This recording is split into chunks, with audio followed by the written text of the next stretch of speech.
Y से मतलब नहीं है, इसको नहीं काउंट करेंगे, खाली एक पॉइंट पे। 10th क्लास में 9th पॉलिनोमियल पढ़ने का क्या मतलब बनता है? तो बेटा 9th क्लास का सारा टॉपिक पता नहीं चलना चाहिए हमें, हमें उतना टॉपिक पढ़ना है अभी जो हमें 10th में काम देगा। तो ये मतलब है जीरोस का या रूट्स का या सॉल्यूशन का, तीनों वर्ड का सेम मतलब होता है। तो जिनको 9th क्लास का पॉलिनोमियल्स आता है वो टाइम स्टेप मेंशन कर दूंगा मैं, उसको स्किप करके 10th क्लास में चले जाना सीधा। हेलो बच्चों, कैसे हैं आप लोग? आज हम पढ़ने जा रहे हैं पॉलिनोमियल्स।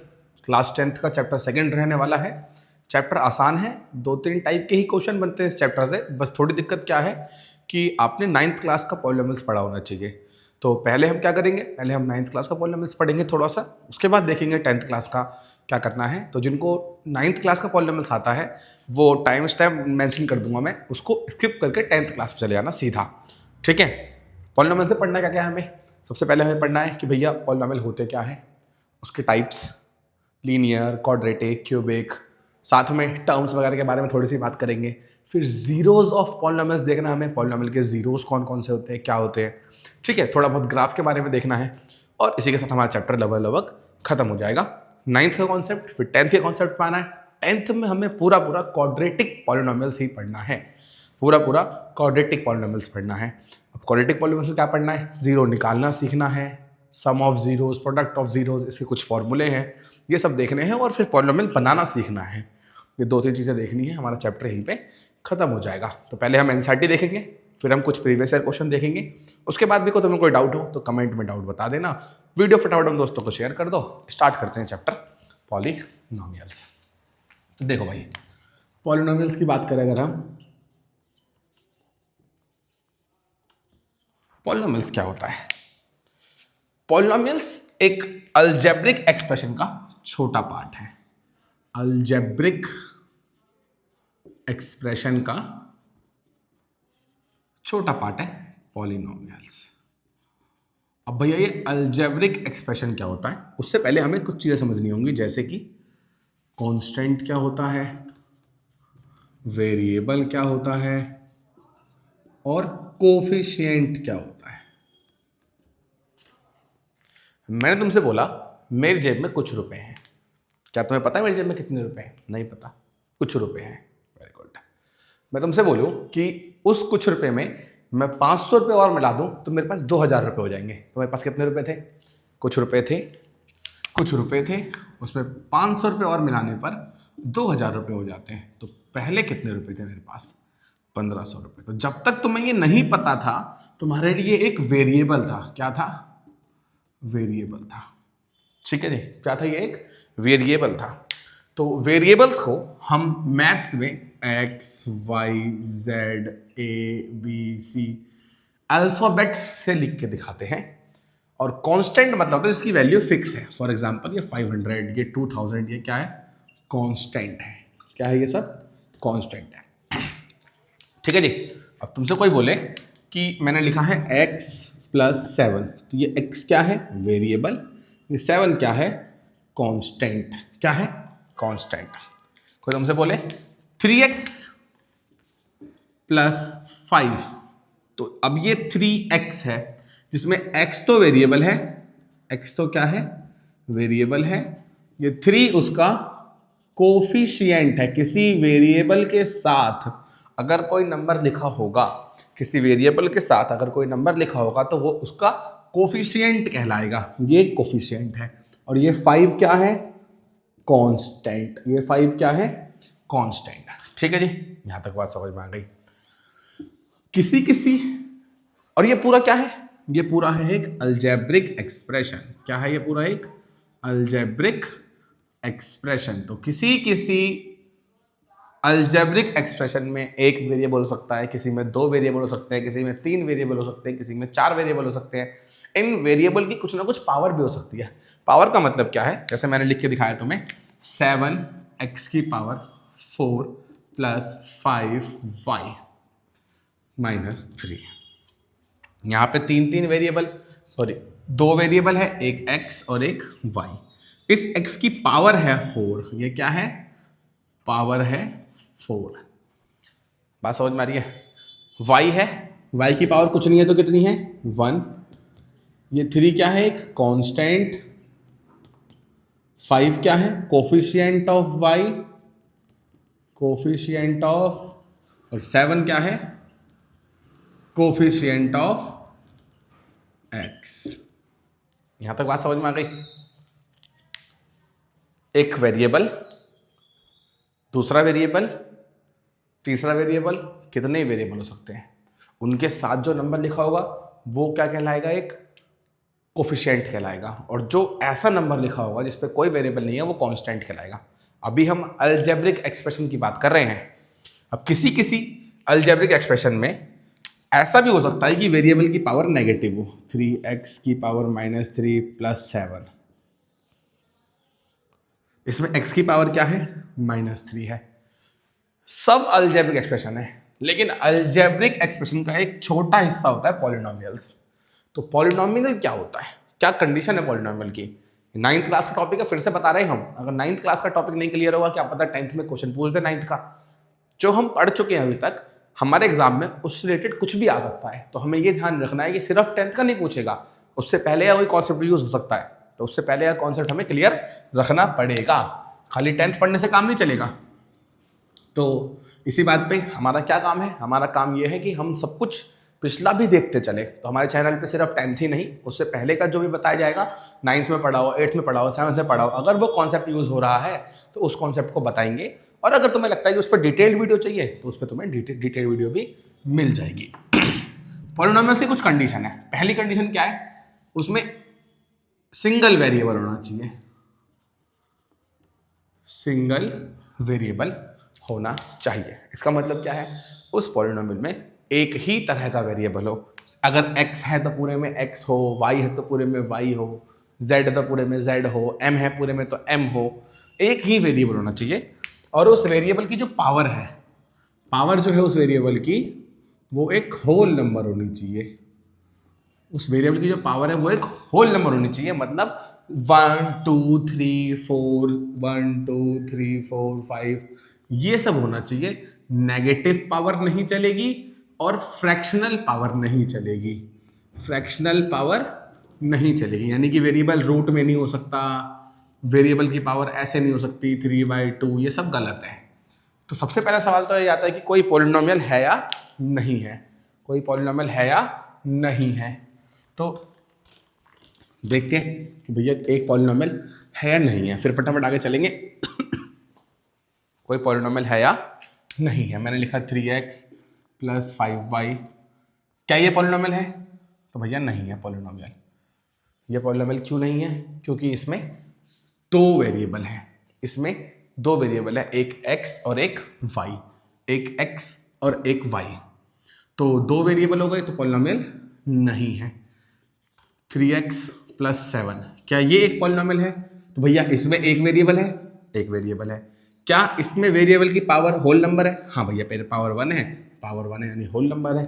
तो भैया ये एक पॉलिनोमियल है, ये एक पॉलिनोमियल है। यहां तक बात समझ में आ गई, वेरी गुड। अब आगे चलते हैं। तुम्हारे मन में एक सवाल आ रहा होगा कि भैया अगर मुझे 9th क्लास का ही पॉलिनोमियल पढ़ना है तो मैं 9th क्लास की वीडियो क्यों ना देख लूं जाके, मैं 10th क्लास की वीडियो क्यों देख रहा हूँ। 10th क्लास में 9th पॉलिनोमियल पढ़ने का क्या मतलब बनता है। तो बेटा 9th क्लास का सारा टॉपिक पता नहीं चलना चाहिए हमें, हमें उतना टॉपिक पढ़ना है अभी जो हमें 10th में काम देगा। मैं पूरी 9th नहीं पढ़ा रहा हूँ इस वीडियो में, मैं सिर्फ वो टॉपिक बता रहा हूँ जो हमें 10th में काम देने वाले हैं। इसीलिए कह रहा हूँ कि वीडियो को पूरा देखो। अगर 9th का थोड़ा सा भी कॉन्सेप्ट हिला हुआ है तो, अगर पूरा कॉन्सेप्ट डन है तो आगे चलते हैं। कॉन्सेप्ट बनाना बहुत जरूरी है, बिना कॉन्सेप्ट का काम नहीं चलेगा। ठीक है, अभी देखते हैं। अब आता है कि भैया एक पॉलिनोमियल के टाइप्स क्या क्या होते हैं। तो पॉलिनोमियल के टाइप्स दो तरीके से बांटे जाते हैं, एक टर्म्स के आधार पर और एक पावर के आधार पर, जिसको हम पावर को डिग्री भी बोलते हैं पॉलिनोमियल के। टर्म्स के आधार पर क्या मतलब है, एक पॉलिनोमियल है मेरे पास 3x + 7, इसमें दो टर्म्स हैं, एक 3x और एक 7। अब तुम में से कुछ बच्चे ऐसे भी होंगे जिनको ये भी नहीं पता कि 3x + 7 भैया 10x हो जाएगा। बहुत बच्चे बोलेंगे भैया ये सही है, पर ये बिल्कुल भी सही नहीं है। 3x + 7 10x नहीं हो सकता। मैंने बहुत बच्चे देखे हैं, मैं पिछले 6-7 साल से पढ़ा रहा हूँ तो मुझे इतना पता है कि बहुत बच्चे गलती करते हैं।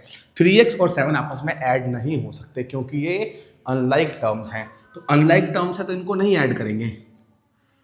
वैसे ही मैंने लिखा 2x प्लस 5x² माइनस 3। इसमें एक x है, इसमें दो x है, x स्क्वायर का मतलब 2x है, और इसमें एक भी x नहीं है, तो ये तीनों भी क्या है, अलग अलग टर्म्स हैं। 2x प्लस 5x, भैया ये तो ऐड हो सकते हैं, अगर ऐड हो सकते हैं तो इसको हम खाली 7x बोलेंगे। 2x प्लस 5x कुछ नहीं होता, 7x होगा। इन तीनों में ही इसमें कितने टर्म्स है बेटा, इसमें भैया 2 टर्म्स है। इसमें कितने टर्म्स हैं, 3 टर्म। इसमें कितने टर्म है, 1 टर्म। भैया इसमें 2 टर्म है, इसमें 3 टर्म है, इसमें खाली 1 टर्म है। तो जिसमें 1 टर्म होगा उसको हम मोनोमियल बोलते हैं। क्या बोलते हैं, जिसमें 2 टर्म होगा उसको हम बाइनोमियल बोलते हैं। जिसमें 3 टर्म होगा उसको हम ट्राइनोमियल बोलते हैं। अगर हम बात करें पावर यानी डिग्री की, तो डिग्री का मतलब होता है हाईएस्ट पावर ऑफ वेरिएबल।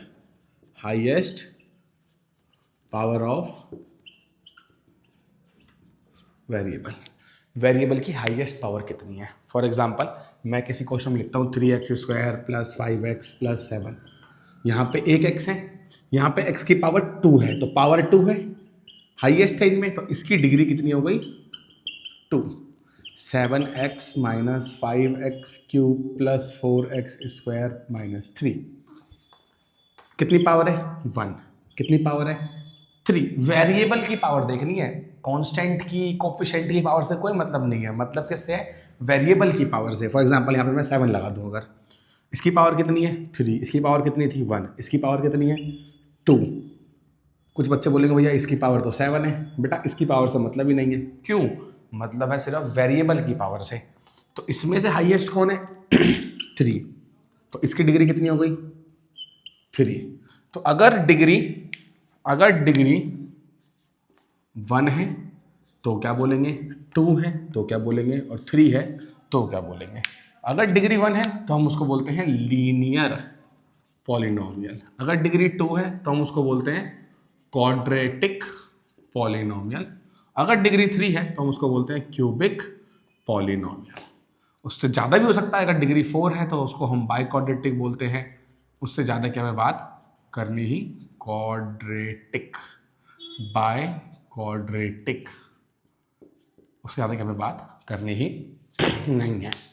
यहाँ तक बात समझ में आ गई। तो अब हमें समझ में आ गया भैया लीनियर मतलब क्या होता है, एक ऐसा पॉलिनोमियल जिसकी डिग्री 1 है। बहुत इंपॉर्टेंट है, अभी काम आएगा 11th में, 12th में, हर जगह काम आएगा। क्वाड्रेटिक मतलब एक ऐसा पॉलिनोमियल जिसकी डिग्री 2 है। स्क्रीनशॉट लेना, स्क्रीनशॉट ले लो, उतारना उतार लो, ठीक है।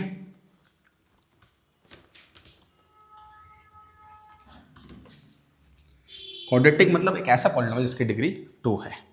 अब एक पॉलिनोमियल को हम इस तरीके से लिख सकते हैं, px is equal to 5x plus 7। मैं तुमसे बोलूँ p 0 की वैल्यू निकालो, इसका मतलब है x की जगह पे क्या पुट कर दो, 0। x की जगह पे क्या पुट कर दो, 0। तो क्या हो जाएगा, 5 इंटू 0 प्लस 7। p माइनस 1 निकालो, कितना आंसर आएगा, 5 into minus 1 plus 7, minus 5 plus 7 कितना आ गया, 2।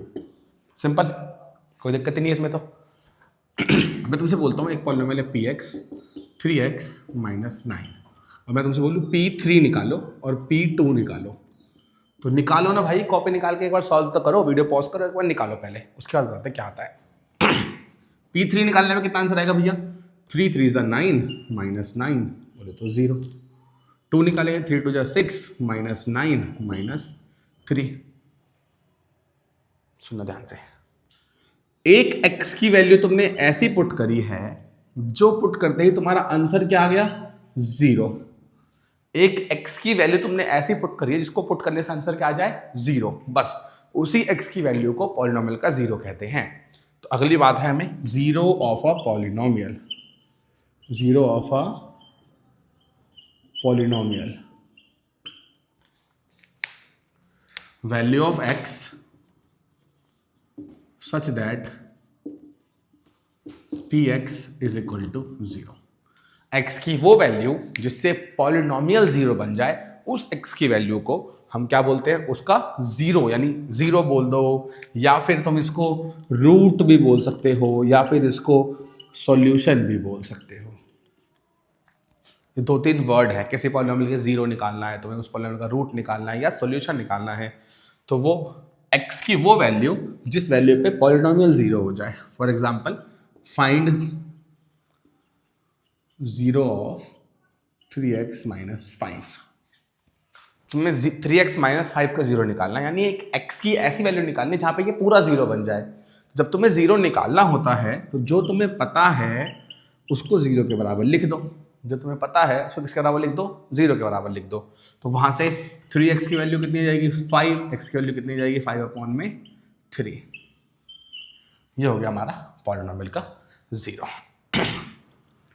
लीनियर पॉलिनोमियल का जीरो निकालना हमने 9th क्लास में सीखा था। लीनियर पॉलिनोमियल का जीरो निकालना हमने 9th क्लास में सीखा था। अब हमें 10th क्लास में किसका जीरो निकालना सीखना है, क्वाड्रेटिक पॉलिनोमियल का। और यहीं से हमारा चैप्टर 10th क्लास का शुरू होता है। तो फटाफट स्टार्ट करते हैं, 10th क्लास की बात करते हैं। इसको मिटा देते हैं पूरे को। एक बार स्क्रीनशॉट लेना है स्क्रीनशॉट ले लो, कुछ लिखना है लिख लो।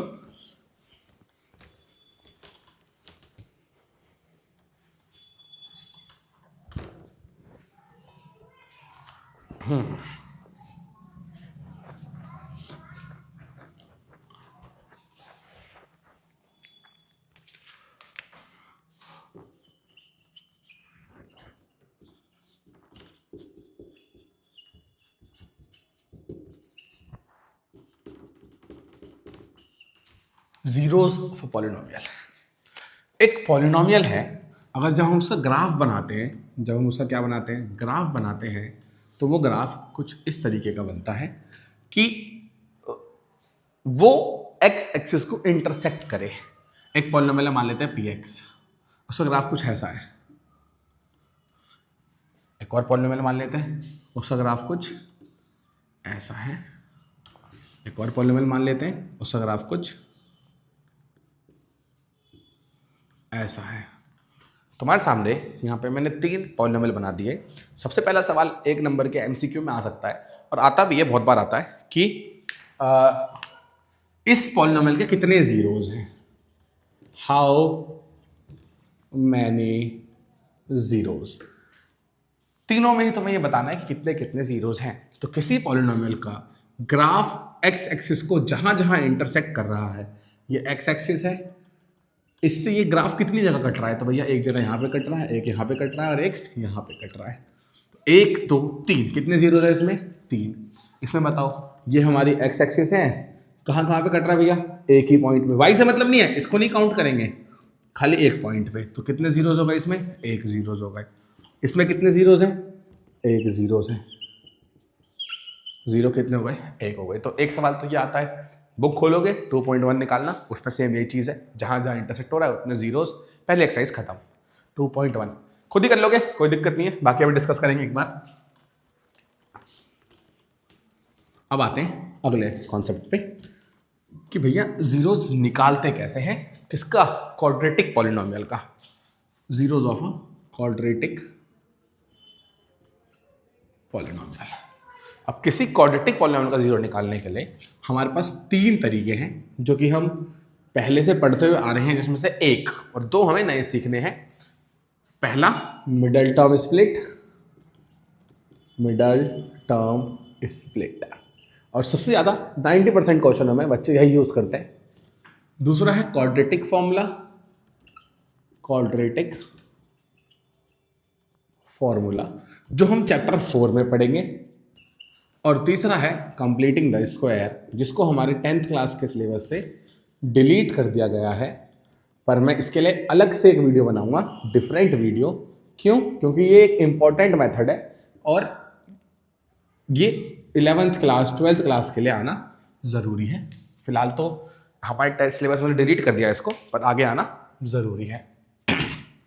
तो हमें मिडल टर्म स्प्लिट के बारे में थोड़ी सी बात करनी है। मिडल टर्म स्प्लिट, यही हमारे इस चैप्टर का मेन कॉन्सेप्ट रहने वाला है। तो उससे पहले एक बात बताओ, कोई भी क्वाड्रेटिक पॉलिनोमियल है, उसकी जनरल फॉर्म क्या होगी। जनरल फॉर्म का मतलब होता है कि सारी क्वाड्रेटिक पॉलिनोमियल इसी तरीके की होंगी, देखने में सब एक जैसे दिखेंगी। ax² plus bx plus c, ax² plus bx plus c, ये जनरल फॉर्म है, जहां पे ए का मतलब क्या है? ए का मतलब है कोफिशिएंट ऑफ, अभी बताया था ना कोफिशिएंट क्या होता है, coefficient of x square. B का मतलब है कोफिशिएंट ऑफ एक्स, और सी का मतलब है कांस्टेंट। ठीक है जी। तो मुझे सबसे पहले ये बताओ, मैं यहाँ पे एक पॉलिनोमियल लिखता हूँ 3x square minus 5x plus 7। ए की वैल्यू कितनी है? Coefficient of x square 3। B की वैल्यू कितनी है? कोफिशिएंट ऑफ एक्स बोले तो -5। सी की वैल्यू कितनी है? 7। साइन के साथ, साइन को इग्नोर नहीं करना है, माइनस। जिस दिन तुमने माइनस के साथ खेलना सीख लिया ना, उस दिन तुम्हारा आधा काम हो गया, क्योंकि माइनस ही एक ऐसी चीज़ है जो बहुत बच्चे गलती करवाती है, बहुत गलतियां करवाती है माइनस की वजह से। एक माइनस मल्टीप्लाई करना भूल गए, माइनस कॉमन कर लेना भूल गए, किसी भी चीज़ में माइनस बहुत बड़ा रोल प्ले करता है गलती ठीक करने में। तो माइनस के साइन को बहुत अच्छे से सीखना है। ए बी सी, ये तीनों वैल्यू आ गई, वेरी गुड। इसमें बताएं जरा, अब देखो ऐसा कहीं नहीं बोला है कि जो सबसे आगे लिखा होगा वो ए होगा, जो उसके बाद लिखा होगा वो बी होगा, जो उसके बाद लिखा होगा सी होगा। ए मतलब जो एक्स स्क्वायर के साथ है, बी मतलब जो एक्स के साथ है, और सी मतलब जो कांस्टेंट है। तो भैया ए क्या हो जाएगा? जो एक्स स्क्वायर के साथ लिखा है, ये रहा एक्स स्क्वायर, उसके साथ क्या लिखा है? बी मतलब जो एक्स के साथ लिखा है, जो एक्स के साथ लिखा है बोले तो 5, और सी का मतलब 3। तो ये हो गया हमारा क्या? ए बी और सी की वैल्यू। भैया इससे क्या फ़ायदा मिला हमें? फिलहाल अभी तो तुम्हें फ़ायदा नहीं दिखेगा, थोड़े टाइम बाद फ़ायदा दिखेगा। इसको मिटा दें, ठीक है जी। अब देखते हैं आगे क्या करना है। मिडिल टर्म स्प्लिट कैसे करते हैं? तो एक पॉलिनोमियल लिखते हैं x square minus 7x plus 10। ये एक पॉलिनोमियल है, तुम्हें इस पॉलिनोमियल के जीरोस फाइंड करने हैं। Find zeros. सबसे पहली चीज ये कि जो लीनियर पॉलिनोमियल है 1 0, क्वाड्रेटिक पॉलिनोमियल है 2 0, क्योंकि एक पॉलिनोमियल है 3 0, ये तो फिक्स है। जौन से डिग्री, जितनी ज्यादा डिग्री उतनी ज्यादा जीरोस। 3 degree 3 0, 4 degree 4 0, 2 degree 2 0। तो इसके दो आंसर आएंगे, 2 जीरोस आएंगे, हमें वही 2 जीरोस निकालने हैं। तुम्हें क्या करना है? तुम्हें सबसे पहले सी को ढूंढना है। सी मतलब कांस्टेंट को ढूंढना है। कांस्टेंट ढूंढ लिया, पहला स्टेप खत्म। दूसरा स्टेप है उस कांस्टेंट के फैक्टर लिखने हैं। क्या लिखने हैं उस कांस्टेंट के? फैक्टर। फैक्टर 10 के फैक्टर क्या होंगे? या तो 1 इंटू 10 या 2 इंटू 5। अब क्या सोचना है कि क्या इन फैक्टर में से कोई एक फैक्टर ऐसा है जिसकी मदद से मैं प्लस या माइनस करके ये मिडल टर्म बना सकूं। क्या 1 और 10 को प्लस करके 7 आ सकता है? नहीं आ सकता। क्या 1 और 10 को माइनस करके 7 आ सकता है? नहीं आ सकता। क्या 2 और 10 को प्लस करके 7 आ सकता है? सॉरी, 2 और 5 को प्लस करके 7 आ सकता है? हाँ बिल्कुल आ सकता है भैया। 2 + 5 7। अब 2 और 5 को प्लस करके 7 आने के दो तरीके हैं। अगर मैं 2 और 5 दोनों को प्लस का ले लूं तो आंसर आएगा +7। अगर मैं 2 और 5 दोनों को माइनस का ले लूं तो आंसर क्या आएगा? -7। -2 -5 -7। हमें कैसा चाहिए? हमें चाहिए भैया -7। हमें क्या चाहिए? -7। इसका मतलब मेरे को ये वाली चीज़ चाहिए, यही चीज़ ढूंढनी है। ये ढूंढ लिया, सारा काम हो गया। एक्स स्क्वायर क्या है? -2, एक्स के साथ में एक्स चिपका दो, -5x + 10। इसमें क्या कॉमन है दोनों में? भैया इसमें कॉमन है एक्स। एक्स कॉमन ले लेंगे तो यहाँ क्या बचेगा? एक्स स्क्वायर का मतलब 2x, एक्स स्क्वायर का मतलब x × x, 2x है, उसमें से एक x निकाल लिया, क्या बच गया? एक x बच गया। 2x में से x निकाल लिया तो -2 बच गया। x -2 यहाँ पे भी कॉमन लेना है। अब -5x + 10 है, इसमें तुम दो चीज़ कॉमन ले सकते हो। अगर तुम्हारे पास -5x और +10 है, इसमें तुम दो चीज़ कॉमन ले सकते हो, +5 और -5। अगर तुम +5 कॉमन लेते हो तो तुम्हारे पास क्या बचेगा? तुमने 5 ले लिया, +5 कॉमन ले लिया तो बचेगा -x, और इसमें से 5 कॉमन ले लिया तो 5 2 जा 10। कॉमन लेने का मतलब क्या होता है? डिवाइड करना है। 5 2 जा 10, तो ये बचेगा। अगर तुम -5 कॉमन लेते तो -5 कॉमन ले लिया तो क्या बच गया? x, और 10 में से 5 निकालेंगे 2 बचेगा, -5 निकालेंगे तो -2 बचेगा। देखो -5 × -2 +10, -5 इंटू -2 प्लस का 10। तो तुम्हें करना क्या है, तुम्हें -5 कॉमन लेना है, क्या बच जाएगा x -2। एक टर्म ये हो गई, एक टर्म ये हो गई। इन दोनों में क्या कॉमन दिख रहा है, इसमें और इसमें दोनों में x -2 दिख रहा है सेम, तो भैया x -2 कॉमन ले लिया, x -5। ये है मिडल टर्म स्प्लिट। अब अगर तुम्हें मिडल टर्म स्प्लिट समझ में नहीं आ रही है तो एक बार कमेंट में डाल देना, एक स्पेशल डेडिकेटेड वीडियो आ जाएगी 20-25 मिनट के मिडल टर्म स्प्लिट पे, उसमें बहुत तरह की मिडल टर्म स्प्लिट करेंगे हम, रूट्स वाली, फ्रैक्शन वाली, सारी मिडल टर्म स्प्लिट देखेंगे कैसे करनी होती है, ठीक है। अब तुम्हें जीरोस फाइंड करने हैं, तुमसे क्या बोला था, अगर तुम्हें जीरो फाइंड करना है तो उस पॉलिनोमियल की जगह पर इज इक्वल टू 0 लिख दो। तो जो तुम्हारा पॉलिनोमियल था तुमने इसको इज इक्वल टू 0 लिख दिया, is equal to 0 is equal to 0 is equal to 0। अब मुझे एक बात बताओ, दो चीज़ें, उसको मल्टीप्लाई करके आंसर 0 आ रहा है, तो या तो पहली वाली 0 होगी या दूसरी वाली 0 होगी या दोनों 0 होंगे। कभी भी दो चीज़ों में से अगर एक भी 0 नहीं है तो तुम उसे मल्टीप्लाई करके 0 नहीं ला सकते, एक ना एक को 0 होना ही पड़ेगा। तो भैया या तो x -2 0 के बराबर रहेगा या x -5 0 के बराबर रहेगा। तो यहाँ से x की वैल्यू कितनी आ गई 2, यहाँ से x की वैल्यू कितनी आ गई 5। तो भैया ये दो जीरोज हैं इस क्वाड्रेटिक पॉलिनोमियल के, x² -7x + 5 = 0 के।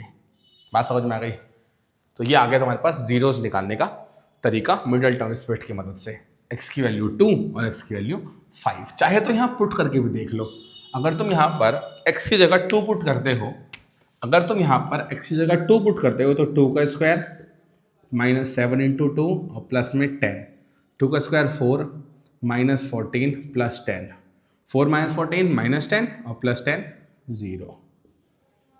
देख रहे हो आगे 0, आगे 0, इसका मतलब 2 इसका एक 0 है। मैं से 5 पुट करके देखो तब भी 0 आएगा, और 2 और 5 के अलावा ऐसी कोई वैल्यू नहीं है जिसमें इसको तुम 0 बना सको। 2 और 5 के अलावा कोई भी वैल्यू पुट कर दो, इसमें 0 नहीं आएगा, कभी भी कुछ भी आ सकता है लेकिन 0 नहीं आएगा। क्यों? क्योंकि दो ही 0 थे इसके, एक 2 और एक 5। तो ये मतलब है जीरोस का या रूट्स का या सॉल्यूशन का, तीनों वर्ड का सेम मतलब होता है। अब चलते हमारे टॉपिक की तरफ कि भैया इस जीरोस निकालने के बाद क्या करना है।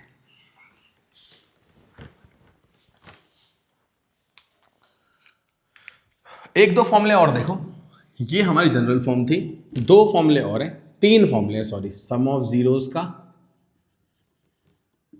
-b/a, प्रोडक्ट ऑफ जीरोस का c/a, और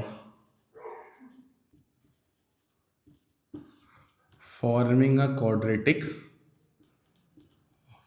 पॉलिनोमियल का फॉर्मूला है k x² - sum of zeros x plus product of zeros. अब ये तीनों फॉर्मूले का एक करके मतलब समझाते हैं। कोई तुमसे बोले, अभी हमने एक क्वेश्चन करा x² - 7x + 10 = 0, ये क्वेश्चन करा था। क्या आंसर है x की वैल्यू, एक x की वैल्यू आई 5, एक x की वैल्यू आई 2। अगर मैं तुमसे बोलूँ ये वैल्यू बिना निकाले मत निकालो इस वैल्यू को, मुझे बस बताओ इस पॉलिनोमियल का सम कितना है जीरोस का, बिना ये वैल्यू निकाले, तब भी तुम सम निकाल सकते हो और तुम प्रोडक्ट भी निकाल सकते हो। सम का मतलब होता है दोनों जीरोस को जोड़ के आंसर कितना आ रहा है। यहां पे बताना कितना आंसर आ रहा है, दोनों को जोड़ के 7 आ रहा है, दोनों को मल्टीप्लाई करके कितना आंसर आ रहा है 10 आ रहा है।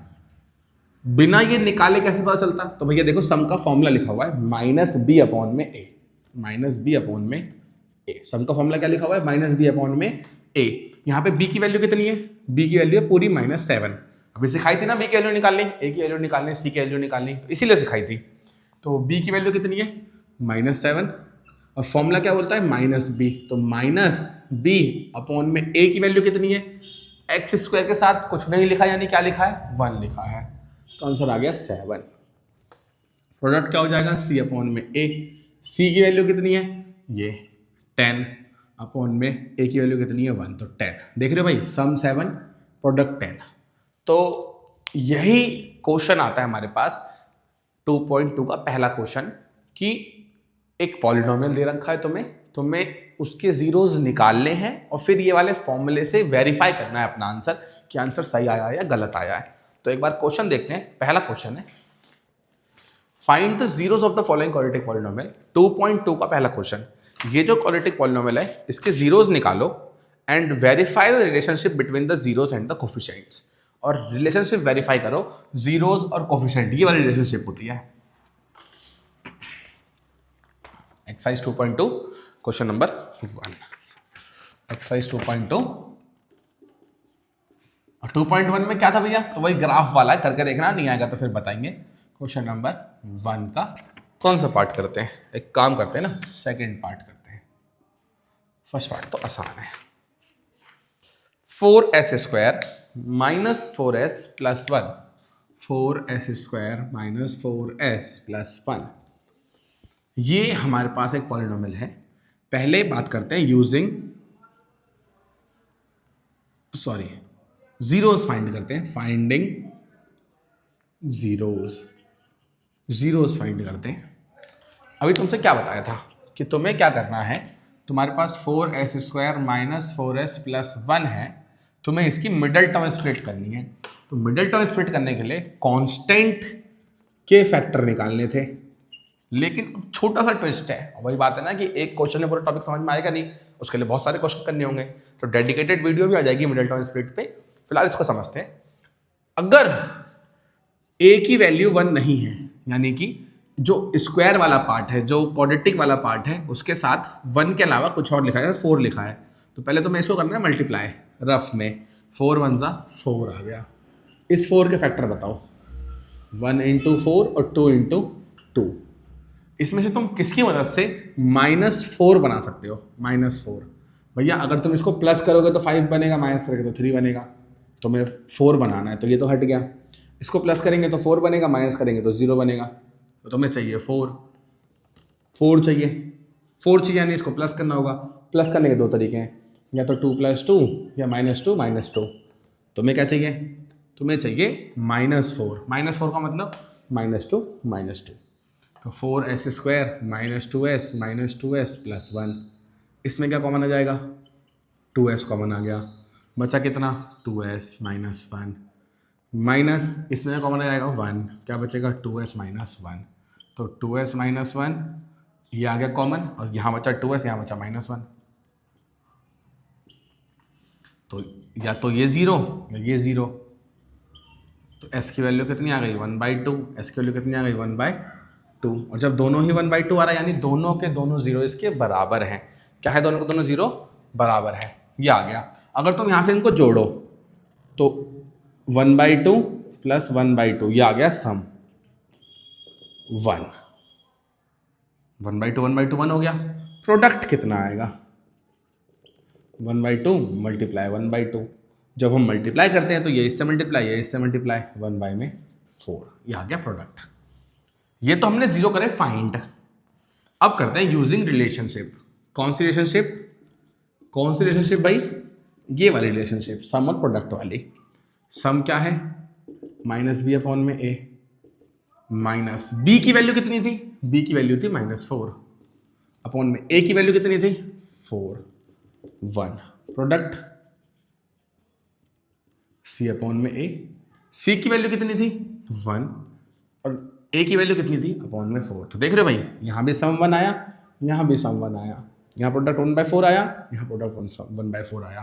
तो यहीं लिख देंगे हम भैया, सो सम, ऐसे लिख देंगे सिंपल वेरीफाइड, ज़्यादा इंग्लिश नहीं लिखते, वेरीफाइड हो गया, डन। ये हो गया एक टाइप का क्वेश्चन। अब इसी में आगे क्या आता है कि भैया किसी इसको मिटा रहा हूं अब मैं, ठीक है,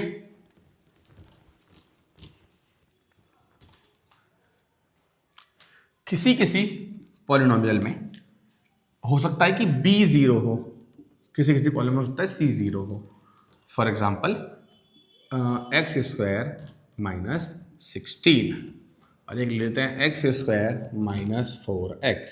देखो इसमें b मतलब x वाला पार्ट है ही नहीं, इसमें सी मतलब कांस्टेंट वाला पार्ट नहीं है, दिख रहा है कांस्टेंट ही नहीं है, तो इसका मिडिल टर्म स्प्लिट नहीं करते हैं, इसको हम और आसान तरीके से कर सकते हैं।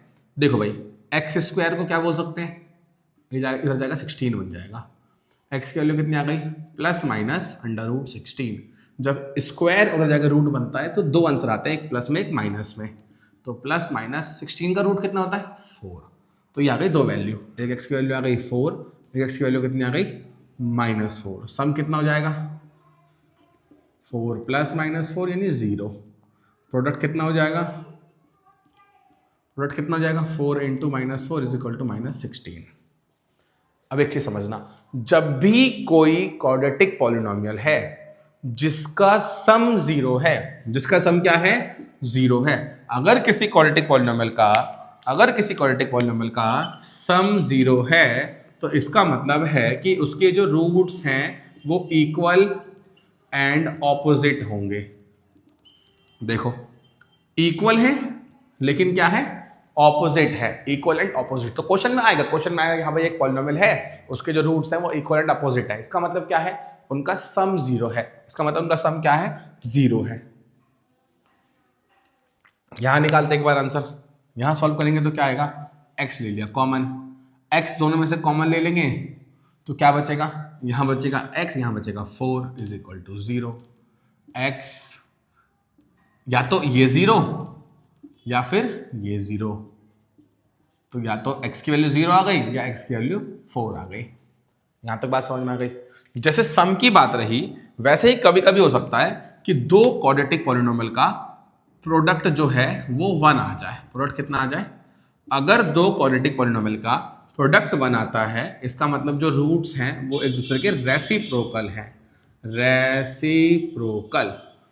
अगर प्रोडक्ट 1 आता है इसका मतलब रूट्स क्या एक दूसरे के रेसिप्रोकल है। रेसिप्रोकल का मतलब क्या होता है पता है, रेसिप्रोकल का मतलब होता है एक रूट है 3, दूसरा है 1/3, मल्टीप्लाई करके देखो कितना आंसर आएगा, एक रूट है 2/5 तो दूसरा इसका उल्टा यानी 5/2, मल्टीप्लाई करके देखो कितना आंसर आएगा। ठीक है भाई, तो ये बात रही किसकी, रेसिप्रोकल की। तो अब आते हैं हम क्वेश्चन की तरफ, एक इससे रिलेटेड क्वेश्चन करते हैं, फिर थोड़ी सी बात और समझ में आएगी। किससे रिलेटेड क्वेश्चन करते हैं, जो लास्ट वाला फॉर्मूला लिखा था, इसी के साथ हमारा कॉन्सेप्ट इस चैप्टर खत्म हो जाएगा। जो फोर्थ फॉर्मूला लिखा था, forming of a quadratic polynomial, forming a quadratic polynomial. एक क्वाड्रेटिक पॉलिनोमियल बनाना है तो कैसे बनाएंगे। किसी क्वाड्रेटिक पॉलिनोमियल को बनाने के लिए तुम्हें उसके रूट्स पता होने चाहिए, या फिर रूट्स नहीं पता तो सम और प्रोडक्ट पता होना चाहिए। डायरेक्ट अगर सम और प्रोडक्ट पता है, सम या प्रोडक्ट पता है तो कैसे करेंगे, तो क्वेश्चन लिखते हैं, फॉर्म अ क्वाड्रेटिक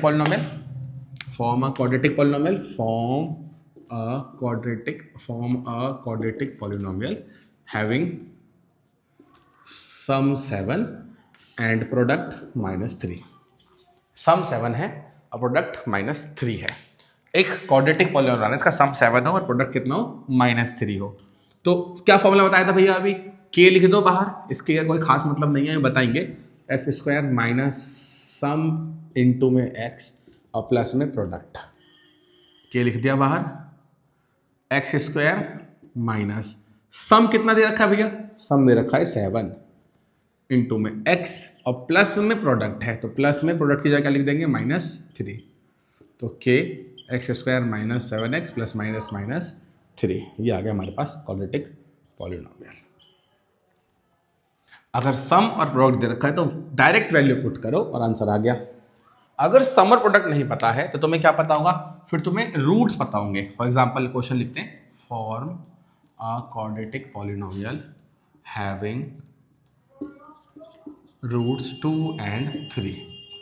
एक क्वाड्रेटिक पॉलिनोमियल बनाओ जिनका रूट 2 और 3 है, जिनका रूट 2 और 3 है। अगर रूट पता है तो पहले सम और प्रोडक्ट निकाल लेंगे। सम कितना हो जाएगा 5, प्रोडक्ट कितना हो जाएगा 6, सम आ गया प्रोडक्ट आ गया, फॉर्मूले में वैल्यू पुट करो आंसर आ जाएगा।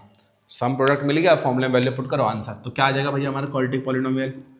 के लिख दो पहले तो बाहर, x square minus sum into x, sum कितना है 5 इंटू एक्स और प्लस में प्रोडक्ट, बस सिंपल सिंपल। अब घर जाना 2.2 के क्वेश्चंस करना।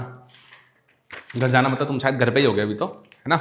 वो एक्सरसाइज खोलो, क्वेश्चन करो आराम से। एक क्वेश्चन के दिखा रहे हैं हम, कोई सा भी बताओ कौन सा करें। क्वेश्चन सेकंड का 5th पार्ट करते हैं। क्वेश्चन सेकंड का 5th पार्ट आसान चैप्टर है। इस चैप्टर में एनसीईआरटी में तो कुछ खास नहीं है, एनसीईआरटी तो बहुत आसान है इसकी। एक दो क्वेश्चन आए हम प्रीवियस ईयर के भी, उसको भी देखेंगे। और बाकी कुछ वर्कशीट हो सकता है तो प्रोवाइड करें तो मैं डिस्क्रिप्शन में। क्वेश्चन सेकंड का 5th पार्ट, -1/4 और 1/4 दे रखे हैं, सम और प्रोडक्ट। एक चीज बहुत इंपॉर्टेंट है, अगर तुमने क्वेश्चन पढ़ के उस क्वेश्चन का मतलब समझ लिया तो आधा काम तुम्हारा वही हो गया। आधे से ज्यादा बच्चों को दिक्कत क्या है कि क्वेश्चन का मतलब ही समझ नहीं आता, करना क्या है। जब तुम्हें यही नहीं पता करना क्या है तो करोगे कैसे। तुमसे बोलूं मैं कि तुम्हें जाना है बाजार, और तुम्हें बाजार जाना है, मार्केट जाना है, या स्कूल जाना है, या हॉस्पिटल जाना है, कहीं भी जाना है, तो तुम पहले क्या सोचोगे, वहां का रास्ता क्या होगा। अगर तुम्हें वहां का रास्ता ही नहीं पता तो जा ही नहीं पाओगे। और रास्ता पता करने से पहले पता ही होना चाहिए जाना कहाँ है। यही नहीं पता जाना कहाँ है तो कैसे काम चलेगा। तो क्वेश्चन पढ़ा, क्वेश्चन का मतलब समझ में आ गया, हाँ भाई मुझे ये करना है, ये करना है, इसका मतलब अब सोचना है कि करना कैसे है। जब ये पता चल गया करना क्या है, कैसे करना है, तो बस कर दो, हो गया आंसर।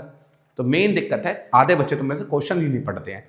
मैंने यहाँ पे क्वेश्चन लिखा नहीं है, यहाँ अटैच होगा क्वेश्चन, तो क्वेश्चन को पढ़ो पहले, उस क्वेश्चन का मतलब समझो। कुछ कुछ वर्ड्स आते हैं अलग अलग, उसको समझो।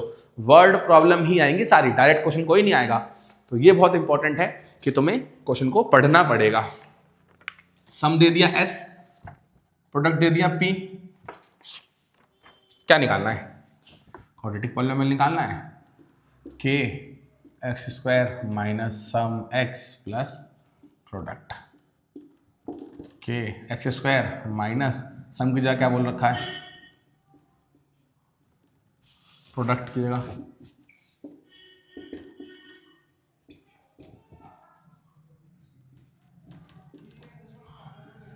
इसको तुम ऐसे भी छोड़ सकते हो, या फिर तुम चाहो तो इसमें थोड़ी सी मॉडिफिकेशन कर सकते हो। अब यहाँ पे समझ में आएगा इस k का मतलब क्या है। इस k का क्या मतलब है कि तुम चाहो तो इस पॉलिनोमियल में कुछ भी मल्टीप्लाई कर सकते हो, उससे कोई फर्क नहीं पड़ेगा। जो तुम्हारा मन करे वो मल्टीप्लाई कर सकते हो। तो यहाँ अपॉन में 4 है, अपॉन में 4 है, अगर मैं इस पूरे पॉलिनोमियल में 4 से मल्टीप्लाई कर दूँ तो ये जो k है ये एक कांस्टेंट है। कांस्टेंट का मतलब क्या होता है कि इसकी वैल्यू फिक्स रहेगी। फिक्स रहेगी मतलब क्वेश्चन में फिक्स रहेगी। तो इस k से इसको मल्टीप्लाई कर देंगे तो भैया अभी भी ये कांस्टेंट ही रहेगा k। यहाँ क्या हो गया, एक्स स्क्वायर 4 से मल्टीप्लाई हो गया 4x स्क्वायर हो गया, इधर क्या हो जाएगा माइनस x और प्लस 1। k था, मैंने इसमें पूरे में 4 से कर दिया मल्टीप्लाई, तो k का क्या रह गया, यहाँ 4 मल्टीप्लाई हो गया 4x स्क्वायर, यहाँ 4 मल्टीप्लाई हो गया x और यहाँ 4 मल्टीप्लाई हो गया तो 1। तो ये भी आंसर हो सकता है और ये भी आंसर हो सकता है, दोनों ठीक है, बिल्कुल परफेक्ट आंसर है दोनों के दोनों। अब एक क्वेश्चन करते हैं, बड़ा सिंपल सा क्वेश्चन है, प्रीवियस ईयर क्वेश्चन है।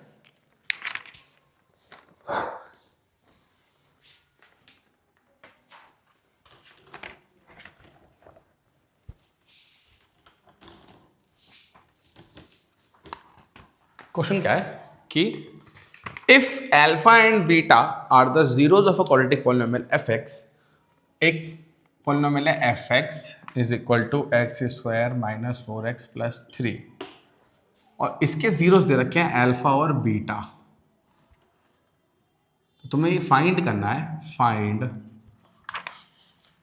अल्फा की पावर 4 बीटा का स्क्वायर प्लस अल्फा का स्क्वायर बीटा की पावर 4। और ये प्रीवियस ईयर क्वेश्चन है, ये 2019 में आया हुआ है क्वेश्चन। देखते हैं क्या कह रहा है।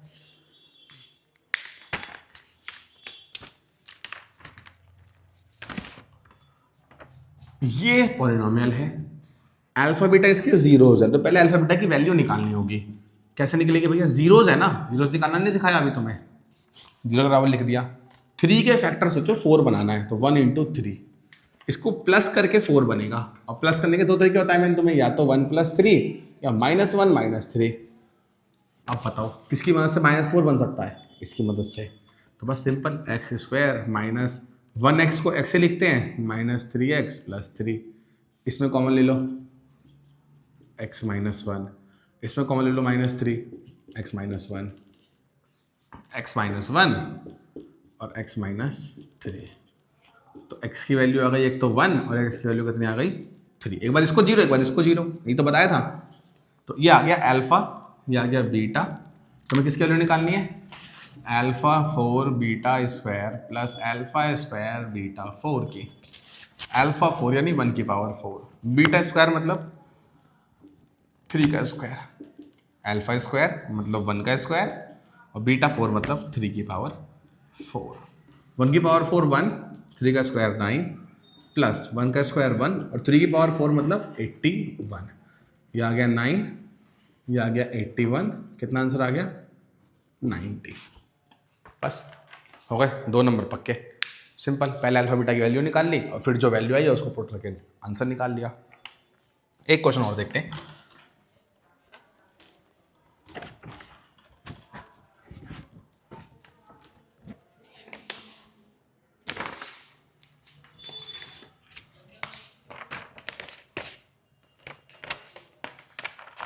देखो, if one of the zeros of quadratic polynomial fx 4x square minus 8kx plus 8x minus 9, ये एक पॉलिनोमियल है और इसके जीरो एक दूसरे के नेगेटिव हैं।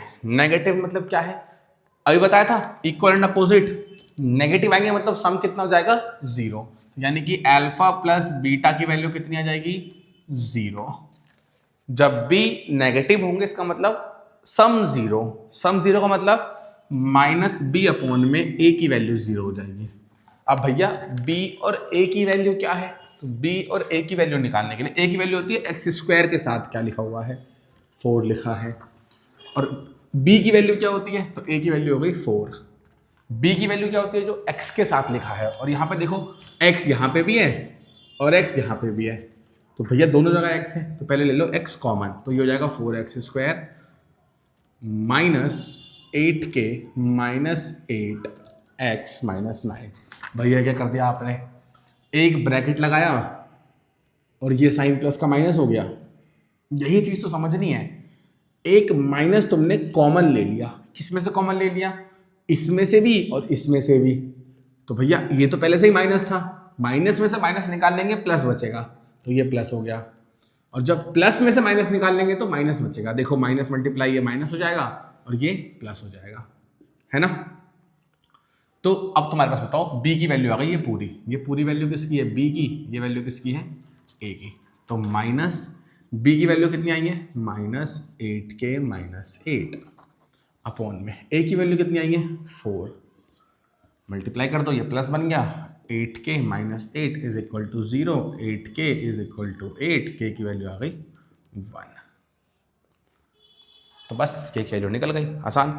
तो बोला है कि find the zeros of k, निकालने के बाद kx square plus 3kx plus में 2, इसके जीरोज फाइंड करने हैं। तो k की वैल्यू कितनी आई है? 1, तो 1 into x square 1 into x 3x 1x 3x, इस 2 की मदद से 3 बनाना है। तो 1 इंटू 2, 3 बनाना है तो प्लस करना होगा, तो या तो 1 प्लस 2 या -1 -2, प्लस 3 आ रहा है यानी 1 plus 2, x square plus x plus 2x plus 2, x ले लिया कॉमन, x प्लस 1 बच गया, 2 ले लिया कॉमन, x प्लस 1 बच गया, दोनों x प्लस 1 और x प्लस 2। तो या तो x की वैल्यू -1 आ गई या x की वैल्यू -2 आ गई। तो ये आ गया हमारे पास आंसर। ठीक है, इसी के साथ हमारी आज की वीडियो पॉलिनोमियल से खत्म होती है। ये हमारा पॉलिनोमियल से पूरा चैप्टर था एनसीईआरटी प्रीवियस ईयर क्वेश्चन के साथ। कुछ क्वेश्चन और कराएंगे, हो सकता है एक अलग से सीरीज लेके आए प्रीवियस ईयर क्वेश्चन की। फिलहाल इस चैप्टर को एनसीईआरटी सॉल्व करो। कोई डाउट है तो नीचे कमेंट डालो, हो सकता है उस क्वेश्चन के ऊपर अलग वीडियो बनाएंगे। और वीडियो अच्छी लगे तो लाइक कर दो, चैनल को सब्सक्राइब कर दो और अपने दोस्तों को वीडियो शेयर कर दो। ठीक है जी, मिलते हैं अगली वीडियो में, बाय।